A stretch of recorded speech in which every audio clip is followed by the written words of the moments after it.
Friends, आज हम इस वीडियो में समास की कुछ इम्पॉर्टेंट क्वेश्चंस को कवर करेंगे। समास हिंदी व्याकरण का एक बहुत ही ज़्यादा इम्पॉर्टेंट टॉपिक है और चाहे कैसा भी एग्ज़ाम हो, हर एग्ज़ाम में समास से क्वेश्चन ज़रूर आते हैं। Class 9th, class 10th, class 11th, 12th सारी क्लासेस के बच्चों के लिए ये टॉपिक इम्पॉर्टेंट है। तो आज हम इस वीडियो में कुछ इम्पॉर्टेंट क्वेश्चंस देखेंगे समास के। ठीक है, अगर आपको हमारी वीडियो अच्छी लगती है तो इसे लाइक कीजिए, चैनल को सब्सक्राइब कीजिए और चैनल को सब्सक्राइब करते वक्त बेल आइकन ज़रूर प्रेस कीजिए ताकि जब भी हम कोई नई वीडियो अपलोड करें आपके पास तक नोटिफिकेशन पहुंचे। तो चलिए स्टार्ट करते हैं। पहला क्वेश्चन है, यथाशक्ति में कौन सा समास है? यथाशक्ति, देखिए समास पहचानने के लिए हमें सबसे पहले उसका विग्रह करना पड़ता है। तो अगर हम यथाशक्ति का विग्रह करेंगे तो क्या होगा? शक्ति के अनुसार। ठीक है, शक्ति के अनुसार। तो यहाँ पे प्रथम पद अव्यय है, प्रथम पद अव्यय है, तो यहाँ पे यथाशक्ति का विग्रह क्या हुआ? शक्ति के अनुसार। तो ये कौन सा समास होगा? ये होगा अव्ययी भाव समास। ऑप्शन में अव्ययी भाव समास कहाँ है? ये रहा, फोर्थ ऑप्शन में रहा अव्ययी भाव समास। ठीक है, यथाशक्ति में अव्ययी भाव समास होगा। नेक्स्ट क्वेश्चन की तरफ मूव करते हैं। त्रिभुज शब्द में कौन सा समास है? त्रिभुज का पहले विग्रह कर लेते हैं। क्या होता है त्रिभुज का विग्रह? तीन भुजाओं का समूह। ठीक है, तीन भुजाओं का समूह जिसे हम त्रिभुज कहते हैं। तो इसमें कौन सा समास है? अब देखिए, इसका पहला पद संख्यावाची है और अगर इसका विग्रह करने पर हमें समूह का बोध हो रहा है, तीन भुजाओं का समूह, तो ये द्विगु समास होगा। तो और क्वेश्चंस देख के आपको और ऑप्शंस देख के आपको कंफ्यूज नहीं होना है, आपको सीधे राइट ऑप्शन की तरफ जाना है जो है बी, द्विगु समास। नेक्स्ट क्वेश्चन की तरफ बढ़ते हैं।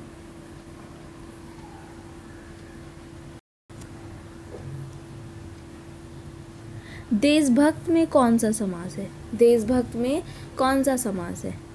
तो देशभक्त का पहले हम समास विग्रह करेंगे। क्या होगा? देश का भक्त। देशभक्त का समास विग्रह क्या होगा? देश का भक्त। तो यहाँ से हमें पता चल रहा है कि ये तत्पुरुष समास है। क्यों? इसके बीच में कारक की विभक्ति आ रही है। ठीक है, इसके बीच में कारक की विभक्ति आ रही है, तो ये कौन सा समास है? तत्पुरुष समास। ठीक है, जब किसी समास समस्त पद का विग्रह करने पर उसके बीच में कारक की विभक्ति आती है तो उसे हम तत्पुरुष समास कहते हैं। तो इसमें भी कारक की विभक्ति आ रही है। कारक की अब ये कौन सी विभक्ति है? ये कारक की षष्ठी विभक्ति है। कैसे? देखिए, पहला होता है कर्ता, दूसरा होता है कर्ता ने कर्म को, तीसरा होता है करण से, चौथा होता है संप्रदान के लिए, पांचवा होता है आपादान से अलग और छठा होता है संबंध, और उसमें क्या आता है? का की के। तो का की के आ रहा है और वो भी सिक्स्थ वाला है संबंध। ठीक है, तो ये होगा हमारा षष्ठी तत्पुरुष। यहाँ षष्ठी तत्पुरुष लिखा है। षष्ठी का मतलब है कौन सी विभक्ति का है, तो ये षष्ठी विभक्ति का है, तो ये होगा षष्ठी तत्पुरुष। नेक्स्ट क्वेश्चन की तरफ करते हैं। चतुर्भुज शब्द में कौन सा समास है? चतुर्भुज शब्द में कौन सा समास है? ठीक है, चतुर्भुज का अब हम विग्रह करते हैं। तो चतुर्भुज का विग्रह क्या हो जाएगा? चार भुजाएं हैं जिसकी। तो किसकी है चार भुजाएं? किसकी हैं चार भुजाएं? विष्णु की है ना। चार भुजाएं हैं जिसकी। तो यहाँ पे हमने जब इसका विग्रह किया अर्थात विष्णु, चार भुजाएं हैं जिसकी अर्थात विष्णु। ठीक है, तो यहाँ पे हमारा तीसरा अर्थ निकल के आया। तीसरा अर्थ निकल के आया ना। तो जब भी हम किसी समस्त पद का विग्रह करते हैं और हमारे पास तीसरा अर्थ निकल के आता है तो वो बहुव्रीहि समास होता है। तो इसका ऑप्शन हो जाएगा हमारा C, correct option C. Next question देखते हैं। दही बड़ा में कौन सा समास है? दही बड़ा में कौन सा समास है? ठीक है, दही बड़ा में कौन सा समास है? अच्छा, दही बड़ा का अगर हम विग्रह करेंगे तो क्या होगा? एक तो होता है दही और बड़ा, ठीक है, और एक होता है दही में डूबा हुआ बड़ा। तो अगर हम पहले वाले को देखें दही और बड़ा, तो ये होगा द्वंद्व समास। बीच में योजक चिन्ह है और ये सब विग्रह करने पे आ रहा है, और तथा ये सब आता है विग्रह करने पे। तो दही और बड़ा, तो ऑप्शन में है नहीं हमारा द्वंद्व समास। ठीक है, फिर हम नेक्स्ट विग्रह की तरफ जाते हैं, दही में डूबा हुआ बड़ा। ठीक है, तो ये होता है हमारा तत्पुरुष समास। तो तत्पुरुष समास का ऑप्शन ये है सप्तमी तत्पुरुष। अब यहाँ सप्तमी मतलब क्या है कि अगर आप दही बड़ा का विग्रह करेंगे तो होगा दही में डूबा हुआ बड़ा, और जो में होता है वो कारक की सप्तमी विभक्ति में आता है, अधिकरण में पर। अधिकरण कारक की सप्तमी विभक्ति होती है तो उसमें आता है, इसीलिए यहाँ पे लिखा है सप्तमी तत्पुरुष। चलिए नेक्स्ट क्वेश्चन देखते हैं, आजकल शब्द में कौन सा समास है। तो आजकल का विग्रह करेंगे तो क्या होगा, आज और कल, बीच में और आ रहा है तो ये कौन सा समास होगा, द्वंद्व समास। ठीक है, नेक्स्ट क्वेश्चन देखेंगे, पंचपात्र शब्द में कौन सा समास है। पंचपात्र का पहले विग्रह करेंगे, क्या होगा, 5 पात्रों का समूह। देखिए पहला पद संख्यावाची है और पूरा एक समूह का बोध करा रहा है, तो ये कौन सा समास होगा, द्विगु समास होगा। ठीक है, नेक्स्ट क्वेश्चन है, शोकाकुल शब्द में कौन सा समास है। तो शोकाकुल का अगर हम समास विग्रह करेंगे तो होगा शोक से आकुल। शोक से आकुल, तो देखिए जब हम विग्रह कर रहे हैं तो बीच में कारक की विभक्ति आ रही है से, तो ये कौन सा समास होगा, ये होगा तत्पुरुष समास। Option B is the correct option. फिर नेक्स्ट है, नील गाय में कौन सा समास है। अच्छा, नील गाय का पहले हम समास विग्रह करते हैं, नीली है जो गाय, नीली है जो गाय। ठीक है, यहाँ पे देखिए कर्मधारय समास क्या होता है, जिसमें पहला पद विशेषण होता है। ठीक है, मतलब अब पहला पद दूसरे पद की विशेषता बताता है। अब जैसे यहाँ पे है नीली है जो गाय, तो ये जो नीला रंग है, नीली है जो गाय, तो ये विशेषण हो गया, और गाय क्या हो गई, विशेष्य हो गई। तो नीली है जो गाय, तो ये कौन सा समास हो गया हमारा, कर्मधारय समास। ये कर्मधारय समास होगा। क्यों होगा कर्मधारय समास, क्योंकि यहाँ पे विशेषण और विशेष्य को दिखाया जा रहा है। नीली जो है वो विशेषण है और गाय जो है वो विशेष्य है। ठीक है, तो ये कर्मधारय समास होगा। अब है नेक्स्ट, रोग पीड़ित में कौन सा समास है। अब रोग पीड़ित का हम समास विग्रह करते हैं, क्या आएगा, रोग से पीड़ित। रोग से पीड़ित, तो से आ रहा है बीच में, से, तो से क्या होता है, कारक की विभक्ति होती है, हमें पता है। तो जब कारक की विभक्ति आती है बीच में तो वहाँ कौन सा समास होता है, तत्पुरुष समास। तो ऑप्शन बी करेक्ट है। नेक्स्ट क्वेश्चन की तरफ मूव करते हैं, क्या है, पंचानन शब्द में कौन सा समास है। अच्छा, पंचानन का समास विग्रह करेंगे हम। पंचानन में कौन सा समास है, तो पंचानन का समास विग्रह क्या होगा, 5 आनन, आनन मतलब मुख, 5 आनन हैं जिसके, अर्थात कौन है ऐसा जिसके 5 आनन है, शिव। 5 आनन हैं जिसके अर्थात शिव, तो कौन, मतलब कौन सा समास होगा ये होगा हमारा बहुव्रीहि समास। क्योंकि देखिए मैंने आपको अभी बताया कि जहाँ पे तीसरा अर्थ निकले वहाँ पे बहुव्रीहि समास होता है। नेक्स्ट क्वेश्चन की तरफ मूव करेंगे, रसोई घर में कौन सा समास है। अच्छा, रसोई घर का समास विग्रह क्या होगा, पहले समास विग्रह करते हैं। रसोई के लिए घर, अब देखिए बीच में के लिए आ रहा है ना बीच में के लिए। अब के लिए भी कारक की विभक्ति होती है, चतुर्थी विभक्ति होती है, संप्रदान में के लिए होता है ना, तो फिर ये कौन सा समास होगा, ये होगा हमारा तत्पुरुष समास। ठीक है, नेक्स्ट क्वेश्चन की तरफ मूव करते हैं। नेक्स्ट है, लोकनायक में कौन सा समास है। लोकनायक, लोकनायक का समास विग्रह करते हैं, तो लोकनायक का क्या होगा, लोक का नायक। लोक मतलब लोगों का, लोगों का नायक। तो देखिए यहाँ पे बीच में आ रहा है आपका का जो होता है वो कारक की विभक्ति होती है, संबंध कारक में होता है का के की, तो ये भी कौन सा समास होगा, तत्पुरुष समास।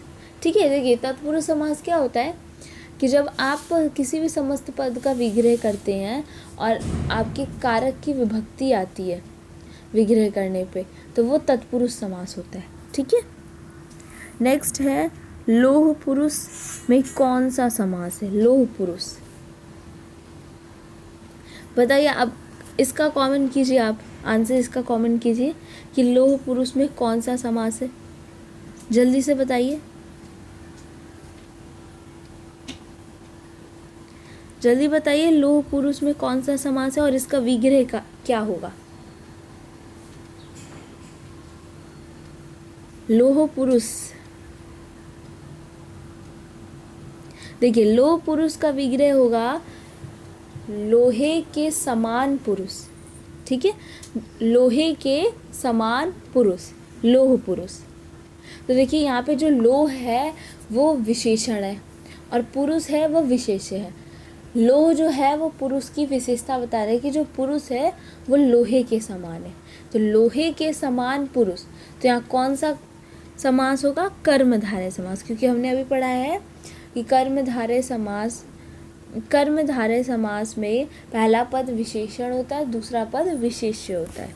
ठीक है, चलिए नेक्स्ट क्वेश्चन की तरफ मूव करते हैं। मुंह तोड़ में कौन सा समास है? अब मुझे मुंह तोड़ का भी आप कमेंट कीजिए कि मुंह तोड़ में कौन सा समास है, जल्दी से बताइए। मुंह तोड़ में कौन सा समास है और इसका विग्रह क्या होगा? तो मुंह तोड़ का विग्रह होगा मुंह को तोड़ने वाला, मुंह को तोड़ने वाला। ठीक है, तो यहाँ पे बीच में आ रहा है को, तो ये कौन सा समास होगा? ये होगा हमारा तत्पुरुष समास। कारक की विभक्ति आ रही है तो ये होगा हमारा तत्पुरुष समास। चलिए अपना नेक्स्ट क्वेश्चन देखते हैं। नीलकंठ में कौन सा समास है? नीलकंठ का करिए समास विग्रह। नीलकंठ में कौन सा समास है? अच्छा, नीलकंठ का आप अगर समास विग्रह करेंगे तो आप दो तरह से कर सकते हैं। पहला कर सकते हैं नीलकंठ का, नीला है जो कंठ, मतलब कंठ कैसा है? नीला। तो एक विशेषण है, दूसरा विशेष्य है, तो ये कर्मधारय समास हो सकता है। देखिए समास आपके विग्रह पे डिपेंड करता है कि आप विग्रह कैसा कर रहे हैं। तो अगर आप विग्रह करते हैं नीला है जो कंठ, तो ये कर्मधारय समास होगा। लेकिन अगर आप विग्रह करते हैं नीला कंठ है जिसका, अर्थात शिव, यानी कि आपने ऐसे विग्रह किया कि आपका तीसरा अर्थ निकल गया, तो यहाँ पे कौन सा समास होगा? बहुव्रीहि। तो हमारे ऑप्शन में कर्मधारय है ही नहीं, तो हम बहुव्रीहि पे टिक कर देंगे। ठीक है, नीलकंठ का क्या होगा? नीला कंठ है जिसका, अर्थात शिव, यानी कि बहुव्रीहि समास। चलिए नेक्स्ट क्वेश्चन देखते हैं। मृगनयन, मृगनयन में कौन सा समास है? देखिए मृगनयन, इसका अगर हम समास विग्रह करते हैं तो क्या होगा? मृग के समान नयन, यानी कि नयन कैसे हैं? मृग के समान। तो यहाँ पे नयन की विशेषता बताई जा रही है कि वो मृग के समान है, तो यहाँ कौन सा समास होगा? कर्मधारय समास होगा। ठीक है, नेक्स्ट है हमारा कृषि प्रधान। कृषि प्रधान में कौन सा समास है? बताइए, बताइए जल्दी से, कृषि प्रधान में कौन सा समास है?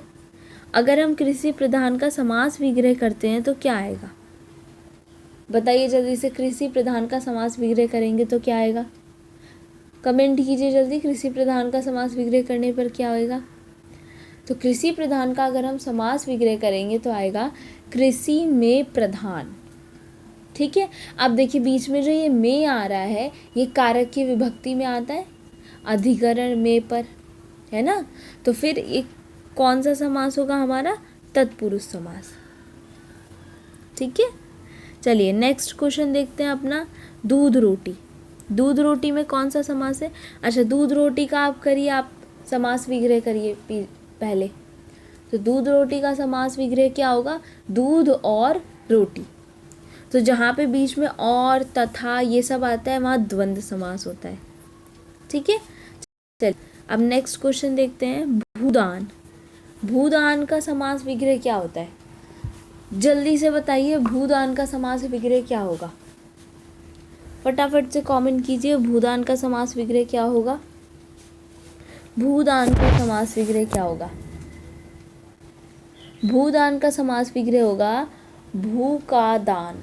भू मतलब जमीन, का दान यानी कि धरती का दान या फिर जमीन का दान, यानी कि भू का दान।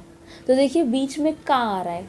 अब ये जो का होता है ये भी कारक की विभक्ति होती है। तो यहाँ कौन सा समास होगा? यहाँ होगा तत्पुरुष समास। ठीक है। देश सेवा, देश सेवा, देश सेवा का क्या होगा जल्दी बताइए। देश सेवा का समास विग्रह क्या होगा? जल्दी बताइए जल्दी। देश सेवा का समास विग्रह यही होगा, देश की सेवा, है ना, यही होगा देश की सेवा। ठीक है। तो देश सेवा का क्या होगा? देश की सेवा। अब बीच में की आ रहा है और की क्या होता है? की भी कारक की विभक्ति में आता है ना। तो ये कौन सा समास हो जाएगा? तत्पुरुष। चलिए अब नेक्स्ट देखते हैं, दिनकर में कौन सा समास है? दिनकर, दिनकर में कौन सा समास है? तो दिनकर का अगर आप समास विग्रह करते हैं तो क्या आएगा? दिन में कार्य करने वाला। ठीक है, दिन में कार्य करने वाला। तो बीच में आ रहा है, दिन में कार्य करने वाला में, तो कौन सा समास हो जाएगा? यहाँ पे भी कारक की विभक्ति आ रही है। अच्छा देखिए, आप अगर दिनकर का चाहें तो दो तरीके से इसका समास विग्रह कर सकते हैं। एक तो हो जाएगा दिन में कार्य करने वाला तत्पुरुष समास, और एक हो जाएगा दिन में कार्य करने वाला अर्थात सूर्य, है ना, दिन में कार्य करने वाला अर्थात सूर्य। तो यहाँ तीसरा अर्थ निकल रहा है, यानी कि ये बहुव्रीहि समास हो जाएगा। लेकिन बहुव्रीहि समास का ऑप्शन हमारे पास दिया ही नहीं है, तो हम तत्पुरुष समास पे टिक कर देंगे। ठीक है। अब है शरणागत। शरणागत में कौन सा समास है? शरणागत का अगर हम समास विग्रह करते हैं तो क्या आएगा? शरण, शरण, जल्दी कमेंट कीजिए क्या होगा? शरण में आगत, यानी कि शरण में आया हुआ।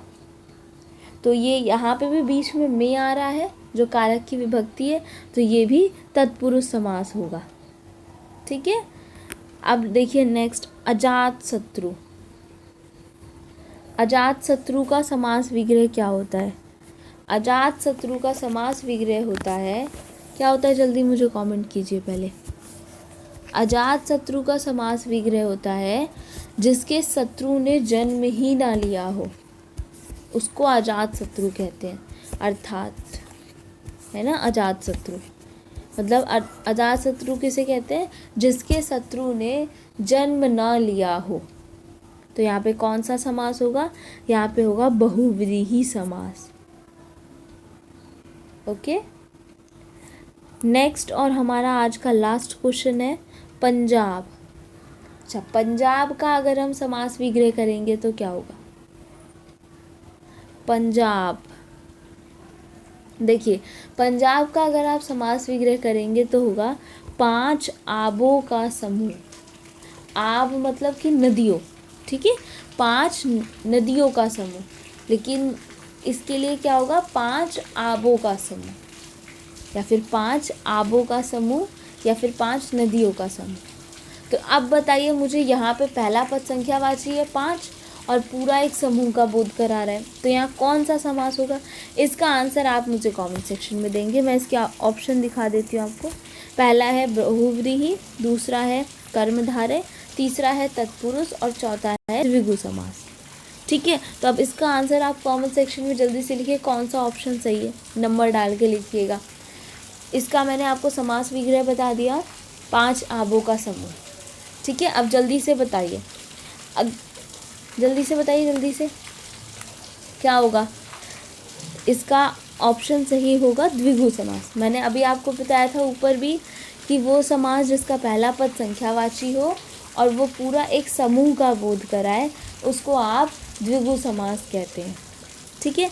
तो आज के लिए सिर्फ इतना ही था। अगर आप हमारे साथ जुड़ना चाहते हैं, हमसे और सीखना चाहते हैं, तो चैनल को सब्सक्राइब कीजिए, वीडियो को लाइक कीजिए और अपने दोस्तों में ज़्यादा से ज़्यादा शेयर कीजिए। ठीक है। ये समास हर क्लास के लिए इम्पॉर्टेंट होता है, क्लास 6 से ही आपके सिलेबस में आ जाता है, और ग्रेजुएशन तक के एग्ज़ाम्स या फिर जो भी कॉम्पिटिटिव एग्ज़ाम्स होते हैं वहाँ तक रहता है। तो ये बहुत इम्पॉर्टेंट टॉपिक था, ठीक है।